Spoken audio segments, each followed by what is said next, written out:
আমাদের পাড়া আমাদের সমাধান প্রকল্পে মদ্যপানের ভিডিও ভাইরাল। বীরভূমে চাঞ্চল্য। বীরভূমের মুরারাই 2 নম্বর ব্লকে শাসক দলের নেতৃত্বাধীন এক বিতর্কিত ঘটনা ঘিরে তীব্র চাঞ্চল্য ছড়িয়েছে। মঙ্গলবার কামারখুর বর্ধনপাড়া প্রাথমিক বিদ্যালয়ে চলছিল রাজ্য সরকারের প্রকল্প আমাদের পাড়া আমাদের সমাধান ক্যাম্প।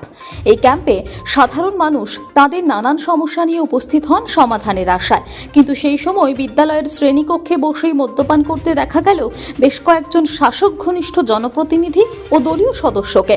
ভাইরাল হওয়া ভিডিওতে স্পষ্ট দেখা যাচ্ছে মুরারাই 2 নম্বর ব্লক তৃণমূল সভাপতি আফতাব উদ্দিন মল্লিকের ঘনিষ্ঠ জাজিগ্রাম অঞ্চলের কার্যকারী তৃণমূল সভাপতি কৈলাস দত্তর ভাই তথা তৃণমূল সমর্থিত নির্দল পঞ্চায়েত সদস্য সত্যেন দত্ত, জাজিগ্রাম তৃণমূল অঞ্চল কমিটির সদস্য ইলিয়াস খান ও মনিরুদ্দিন খান, তৃণমূল পঞ্চায়েত সদস্য আনারুল খান সহ আরো কয়েকজন ক্যাম্প চলাকালীন বিদ্যালয়ের শ্রেণীকক্ষে বসে প্রকাশ্যে মদ্যপান করছেন।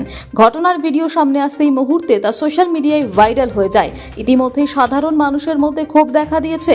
অভিযোগ উঠছে, যেখানে গ্রামের সাধারণ মানুষ বিভিন্ন সমস্যা সমাধানের আশায় ক্যাম্পে আসছেন, সেখানে শাসক দলের প্রতিনিধিরা কিভাবে শিক্ষা প্রতিষ্ঠানের ভেতরে বসে প্রকাশ্যে সুরাপান করেন।